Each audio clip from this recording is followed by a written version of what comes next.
Before I go into my message today, I've had the opportunity recently to become a columnist for a conservative Christian news service in Alabama. It's called 1819 News, so named because 1819 was the year Alabama became a state.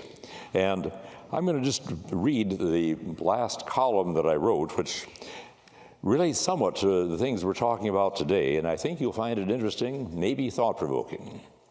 But today I'll tell the tale of two men who came across one another in an unusual way with unusual results.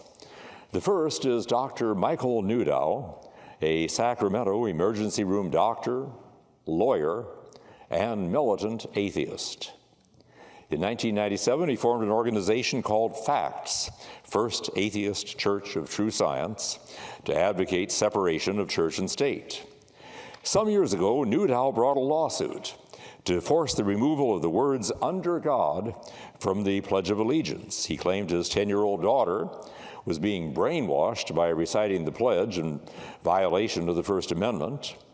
It went to the Supreme Court, and the Supreme Court in Elk Grove Unified School District versus Newdow dismissed his suit, holding that he did not have standing to bring the case on behalf of his daughter because he was in a legal battle over her custody.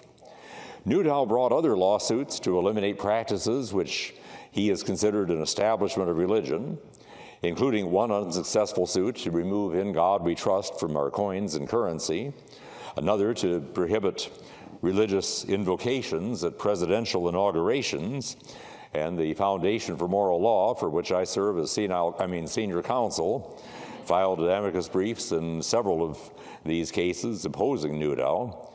Most of the time in these, Newdow was unsuccessful, but the Freedom from Religion Foundation named him Free Thinker of the Year. Now let's enter the second man, George Turnipseed. Yes, he's a real person. Only in Alabama would somebody be named Turnipseed, but he is. He's a military veteran. He's an active of my local American Legion post, as well as a devout Christian. He leads an organization called Turnipseed Properties, which he regards as a public service. The goal is to match the right individuals with the right land, and he's been very successful as an agribusinessman. Turnipseed was teaching a men's Sunday school class at Boone's Chapel in rural Alabama when Newdow and his lawsuits came up in the class discussion. One man said he'd like to cane Newdow, and others agreed, but Turnipseed said, "I'm not sure that's what Jesus would do."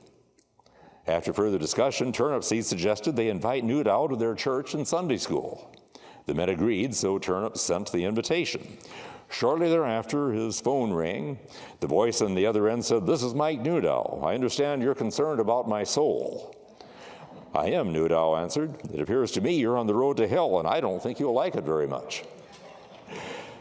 You have to hear that in his Alabama accent to really get the full flavor of it. But as they continued to talk, Turnipseed invited Newdow to attend his Sunday school class. To the amazement of some, Newdow accepted. Newdow sent him a round-trip ticket. They attended, and the men had some good conversations. I wish I could say Newdow became a Christian, but I can't say that, at least not yet. He remains an atheist. But the two gentlemen communicate frequently and consider themselves friends. And the final chapter of this story has yet to be written. But so far as I can tell, Newdow has not filed any lawsuits challenging religious practices lately. Has Turnipseed touched his heart in some way? Has he softened him? Is there a lesson here? Could it be that by interacting with people on the other side and treating them as human beings, we help them see that we are human as well? Jude 3 tells us that we should earnestly contend for the faith which was once delivered unto the saints. Yes, we need to contend for the faith, whether at a military battleground or in a courtroom, an academic classroom, debate forum, the media, or a barbershop discussion. Turnipseed's way of contending for the faith, treating his opponent with kindness and personal concern, is just as effective as my legal briefs, and we need both. But now here's an afterthought, and this may be the most important part of the story. A reporter asked Newdow, "You're a national figure, and you're so busy with so many things. Why would you come to a Sunday school class in a little church in rural Alabama? Newtow answered simply, because they asked me. Is there a lesson there? Of course there is, but if you can't figure it out, it's pointless for me to tell you. We are entering the 250th anniversary of the Declaration of Independence, and that will, of course, be in 2026. There will be all sorts of celebrations, all sorts of commemorations, and all sorts of things said about the Declaration, a few of which might be correct. But I'm sure we're going to see a lot of wokeness in a lot of the celebrations, and a couple of the things that we're probably going to be hearing are, first, that it is a hypocritical document. They didn't really mean what they said. They profess that we are all created equal, and yet many of them were slaveholders, and it is true, about a third of them were slaveholders, but also that means two-thirds were not, and many of the other two-thirds were members of abolition societies and outspoken opponents of slavery. But I think we'll find, and I'll be talking probably about this more next year when I'm here, but my response to this would be that no, they didn't go all the way toward the equality that Jefferson spoke about in the Declaration. But they planted the seeds, and the seeds are still growing. Or you will see another alternative view of this, and that is, and it's kind of the opposite of the other, and this is that the Declaration is a radical secular declaration, throwing off government, throwing off organized religion, throwing off all of the past, and creating a new secular society in keeping with the so-called Enlightenment and Age of Reason, and something like the French Revolution. What I'd like to suggest to you is that the Declaration is neither of these. And as to what it is, I'll be talking about that more probably next year, but I will get into that to some extent. But I'm going to suggest that a major antecedent to the Declaration of Independence is the Mayflower Compact. And I have asked them to pass out copies of the Mayflower Compact before you. I believe everybody here has one. But as we look to the Mayflower Compact, we need to understand why it was written. First of all, you have these people who are pilgrims, and they were separatists in England. In England, they were not called pilgrims, and that's because they hadn't pilgrimed yet. They were called separatists or dissenters, those who opposed the established church. Their theology was very, very Calvinist theology. In that regard, they were very much like the Puritans. Their theology would be pretty much the same as the Puritans, although perhaps a little softer in some ways. They believed, like the Puritans, that the Church of England had become lax, had become heretical, and was way, way too lenient in who they would allow to hold the pulpits there, and they believed that the Church of England needed to be purified. But they disagreed with the Puritans as to the remedy. The Puritans said the remedy is to purify the Church of England. The Pilgrims said, no, that's kind of like polishing the brass rails on the Titanic. They didn't use that illustration, but they said it's a sinking ship. There's no way you're going to keep it afloat. The thing you need to do is to separate from it and establish your own church. And for that reason, they faced persecution in England in ways that the Puritans did not. And for a period of years, they went to the Netherlands, where they resided in Leiden, interacted a great deal with the intellectual community in Leiden, some of which was Calvinist and some of which was a little more free-thinking. But in Leiden, they said, well, they've been treated kindly here, but we don't want our kids to grow up wearing wooden shoes and speaking Dutch. And they also were concerned about some of the morality that they saw among some of the Dutch. And so they decided, we'll have to go back to England and from there go to America. And so they entered into a charter with a group called the Merchant Adventurers. Their job was to finance the expedition. Now, why would they want to finance people going to the New World? Well, they thought it'd be a good commercial venture because these colonists in the New World would have access to timber, to furs, to the fishing industry, and so on like that, and we could make this very profitable. And so we will finance your colony getting started, and then you will be indebted to us in certain ways for, well, until 1630, about 10 years. But they assumed that they would be coming to Virginia. Now, at this time, who knows where Virginia was? Well, we know where Jamestown was, but how far north the Virginia colony extended, those boundaries were not clear, and how far west, well, maybe all the way to the Mississippi, or maybe even beyond it. We don't know what the boundaries of Virginia are, but there was a storm, maybe something like the ones that blew everything off course in Atlanta last night, or night before last, I mean to say. And there was a storm. They were blown off course from Virginia and instead found themselves up there in Plymouth Harbor, and they looked around there and they said, I don't think this is Virginia anymore. And that was providential, because it meant that they were no longer under the jurisdiction of the Virginia colony. And now that means they were free to draft their own articles of government. But they had such a strong belief in the higher law of God and such a strong belief in the sinful nature of man that they knew that people cannot live in a state of anarchy. And so before they even went ashore, imagine being cramped in this boat for a long, long journey. I'm thinking it was about 90 days, if I recall. Imagine being cramped in that boat for all that time. Now you've been going up and down the shore trying to find an appropriate place to land, and now that we've discovered a place to land, and how many of you have been to Plymouth, by the way? And you've seen Plymouth Rock there. I can only say Gibraltar, it is not.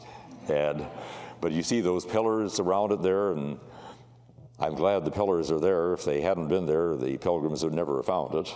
But if you believe that, then you also believe what I say, that Columbus had his boat tread water for 3 days because he wanted to land on Columbus Day.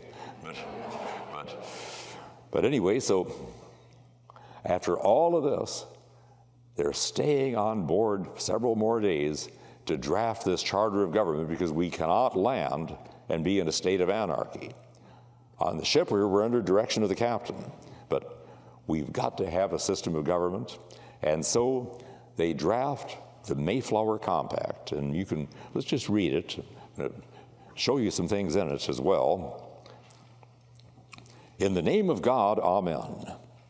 We whose names are underwritten, the loyal subjects of our dread sovereign Lord King James, by the grace of God of Great Britain, France, and Ireland, King, defender of the faith, having undertaken for the glory of God and advancement of the Christian faith and honor of our king and country, a voyage to plant the first colony in the northern parts of Virginia, do by these presents solemnly and mutually in the presence of God and one of another, covenant to combine ourselves together in a civil body politic for our better ordering and preservation and furtherance of the ends aforesaid, and by virtue hereof to enact, constitute, and frame such just and equal laws, ordinances, acts, constitutions, and offices from time to time, as shall be thought most meet and convenient for the general good of the colony, under which we promise all due submission and obedience. In witness whereof we have hereunder subscribed our names at Cape Cod, the 11th of November,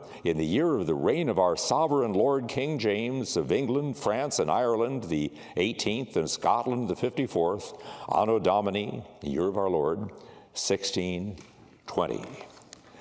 In 1802, in an Independence Day address, John Quincy Adams, who was probably one of the two brightest intellectuals ever to sit in the White House, the other being his father, John Adams, and maybe Jefferson third, he described this agreement as the only instance in human history of that positive, original social compact, and it is popularly believed to have influenced the Declaration of Independence and the Constitution.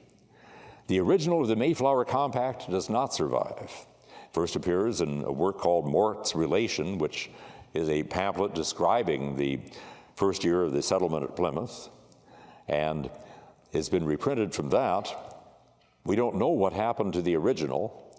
We have a member of our Council of Advisors for the Plymouth Rock Foundation, Gay Ferdin. She's a history and government professor at Liberty University. Gay is of the opinion that on one of those first ships that went back to England, it went back with one of those first ships, and she believes it can probably still be discovered in some of the archives of maybe the church or maybe the Royal Archives there, and that might seem strange that it hasn't been discovered, but it isn't strange to me at all. I find stuff in my own files that's been missing for decades, but anyway, we do know its contents from Mort's relation. And so let's talk just a little bit about it. First of all, the compact reflects Pilgrim and Puritan political theory.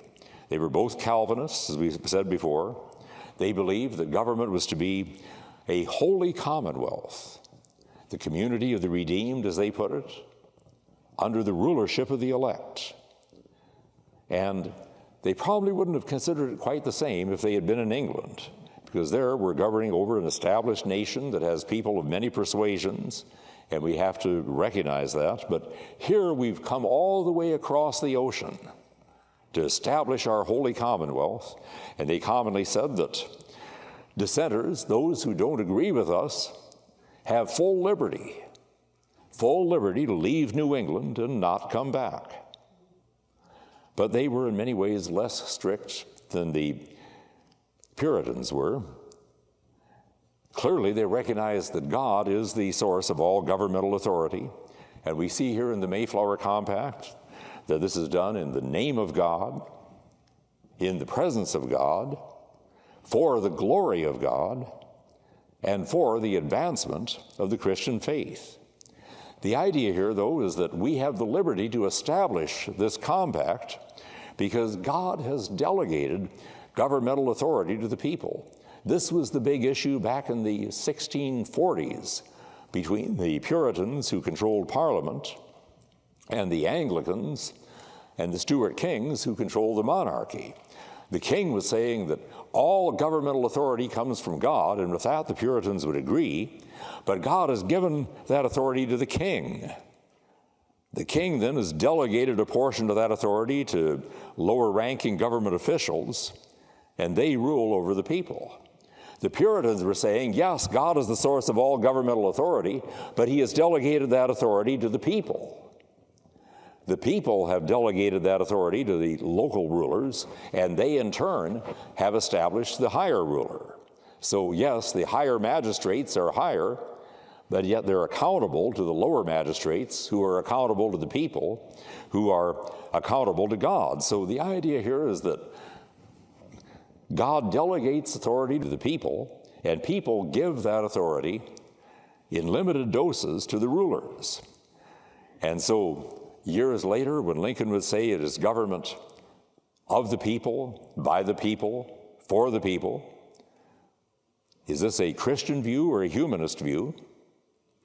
The statement sometimes, all power to the people, is that something out of the French Revolution, or is that a godly statement?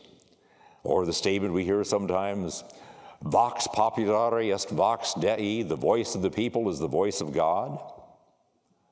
You could interpret that in either a humanist way or in a godly way. I think the best way of putting that together is the motto of my home state of South Dakota. Motto was drafted by a pastor whose son was a friend of my father. Under God, the people rule. That puts it together perfectly. And this doesn't mean that they were against kings, but people would consent to kings ruling over them. Government without kings in 1620, when the Pilgrims landed, was almost unheard of in Europe. And even at the time of the Declaration in 1776, it isn't at this time that we are opposed to all kings. Rather, the idea at this time is that George, by virtue of the grievances that we have demonstrated here, is a tyrannical king, and therefore unfit to be the ruler of a free people. And the Pilgrims clearly recognize in the Mayflower Compact that the king has his authority, and he has his authority by the grace of God, our dread sovereign Lord King James, by the grace of God of Great Britain, France, and Ireland king. Not only are they recognizing his authority over Great Britain and over portions of Ireland, but they even recognize his authority over portions of France that have been claimed ever since the days of Richard the Lion-Hearted, way back in the 1200s. They're willing to grant all that authority to the king.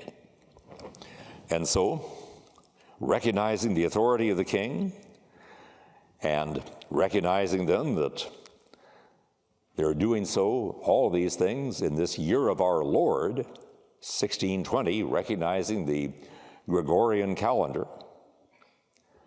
But they say that the purpose of this is to establish this colony in the northern parts of Virginia. And as I say, they're no longer in the northern parts of Virginia, so now we can establish this compact that we could not have established otherwise. And so, by the contract that we are establishing, by the way, this whole idea that government is by social contract, where do you suppose the Pilgrims get this idea that we have the authority to draft this compact? Most of my students would immediately say, probably from John Locke. No, John Locke came almost a century later. John Locke may have gotten it from the Pilgrims. But no, they would derive this idea partly from the Bible, but partly from their sojourn there in the Netherlands, where they would be listening to thinkers like Grotius and others, and the concept of government by the consent of the governed was one that advanced by the New England, or by the Netherlands Calvinists, the Reformed as they call themselves there, long before it was advanced by the Puritans in England or the Presbyterians in Scotland. And so notice how they believe that by establishing this charter, which we do by consent of the governed, and that's why you have all the signatures here, they have consented.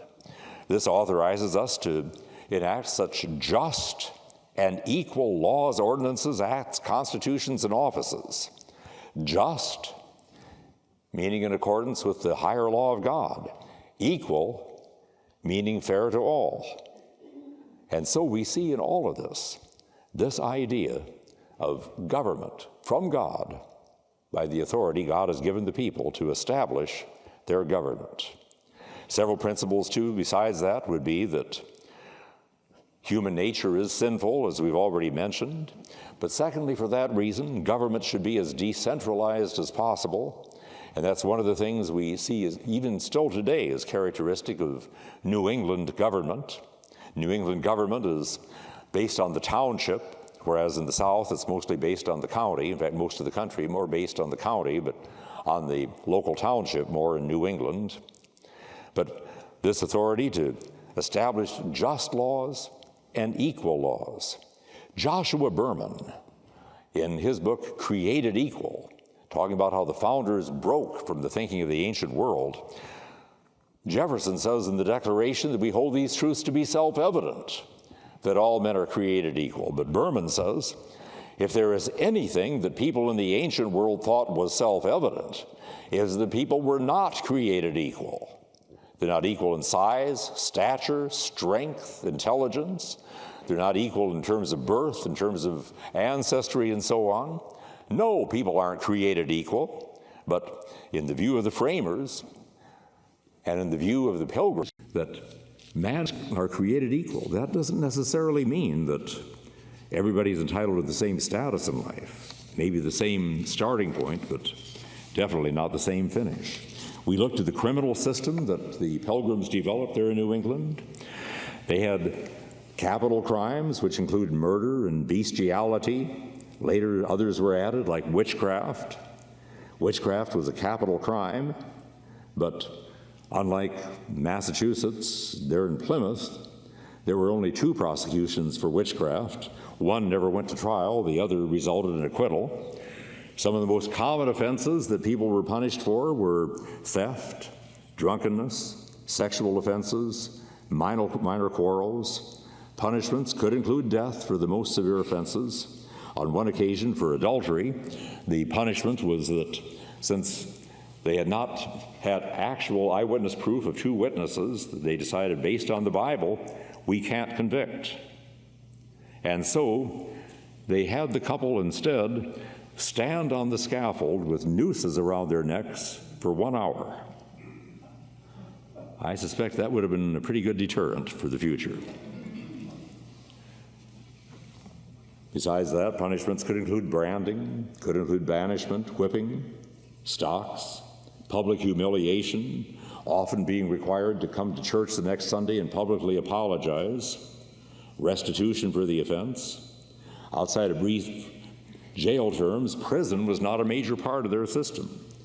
Criminal defendants in their system had the right to presumption of innocence, to a preliminary hearing, a grand jury indictment, trial by jury, and many times Indian tribes would want to come under the protection of the Pilgrim and Puritan colonies, and if so, when an Indian was charged with the crime, he was entitled to have Indians serve on his jury. Privilege against self-incrimination, and one of the things I like about their system is that once the punishment was over, the person was brought back into society and treated as though everything was past. Today, we give a person a criminal record, which follows the rest of his life and pretty well hampers him from doing anything useful for the rest of his life. Well, there's so much more that I wanted to say about the Pilgrims here. I will say one thing, that we know about what went on in Pilgrim society almost entirely from a work titled The History of Plymouth Plantation by Governor William Bradford. Bradford was one of the settlers, the original settlers who came over. He served as governor for several decades and wrote this work on an ongoing basis while he was serving as governor. And anyway, it wasn't published at first, and there weren't even any electronic copies online. And so after he died in the late 1600s, the manuscript was kept by his son. And there was a fire in his son's house. Most of the house was destroyed, but one of the few things that survived was the manuscript. And then it passed to the grandson. There was a flood in his house, and one of the few things that survived the flood was the manuscript. It then went to the Old North Church Tower in Boston, where a pastor kept it. But during the war, the British took it, and it was used as a stable by the British. After the war, the manuscript was gone. People quoted from it from time to time, the parts that they had, so we had these various quotations, but that's all we had, and commonly this quotation would be said to have been from the lost Bradford manuscript. And then in the mid-1800s, a historian was reading a work about the history of the church in America, and he saw citations to Bradford's manuscript that did not match any of the quotations that we Americans had, and so he thought maybe somewhere in England it still exists. Maybe it was taken back by a soldier. There was a senator in the late 1800s from Massachusetts. His name was William Hoar, H-O-A-R, and Senator Hoar became obsessed with the manuscript and determined that he was going to find it and bring it back to Massachusetts. He traveled to England and learned finally that the manuscript was in existence. It was in the library of an Anglican archbishop, but tried to get appointments with the bishop. The bishop wouldn't see him.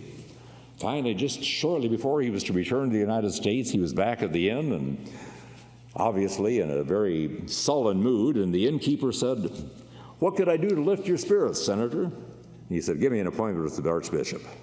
"Well, the archbishop is a friend of mine." And so he arranged the appointment, and that led to the manuscript being returned to Massachusetts in 1897, and it is available through the Plymouth Rock Foundation, as well as many other sources. My point in mentioning all of this is that the preservation of the manuscript was almost as great a miracle as the preservation of the Plymouth colony itself. And if God preserved it in that way, he must have done so with the intent that we read it, that we study it, and that we profit from it. Think about how that Mayflower Compact goes way, way beyond the Pilgrims. Think about how it affects other things like the Declaration of Independence. And as we look to that Declaration of Independence, we're going to see that, no, it is not a hypocritical document. Yes, they didn't abolish slavery at the time, but they sowed the seeds.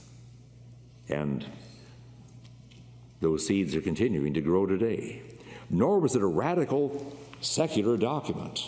In fact, it begins with the words that we are entitled to our independence by the laws of nature and of nature's God. And goes on to say that we hold these truths to be self-evident, that all men are created equal, that they are endowed by their Creator with certain inalienable rights, that governments are created to secure these rights, deriving their just powers from the consent of the governed, and that when government becomes destructive of these ends, it is the right of the people to alter or abolish it. It then goes into the grievances against the king, which leads him to conclude that King George III is unfit to be the ruler of a free people, and therefore these colonies are, and of right ought to be, free and independent states. Besides those mentions of God that I've referred to already, it closes with a firm reliance upon divine providence and an appeal to the supreme judge of the world for the rectitude of our intentions. No, it wasn't a radical thing like the French Revolution was. It was an orderly thing. It was a clear and eloquent statement of a philosophy of government, the philosophy that we've just described. I love the way Samuel Eliot Morison of Harvard puts it, that this was a conservative American Revolution, or the way Alexander Hamilton put it, when he said that, and he was a strong supporter of independence, but he said that after the war, he said, not that much has really changed. Property is still in the same hands. The local seats of government are the same. Many of the same officers are still there. All that has changed is the central seat of government. In other words, they made it a conservative revolution to throw off tyranny, but not to throw off law and order itself, or the idea that government comes from God. With that reading of the Declaration, I hope we'll go into this 250th anniversary better prepared to read, understand some of the woke views and other views we'll get of the Declaration, and better to replace those views with views consistent with biblical truth. Again, I thank you for your attention. I look forward to being with you again.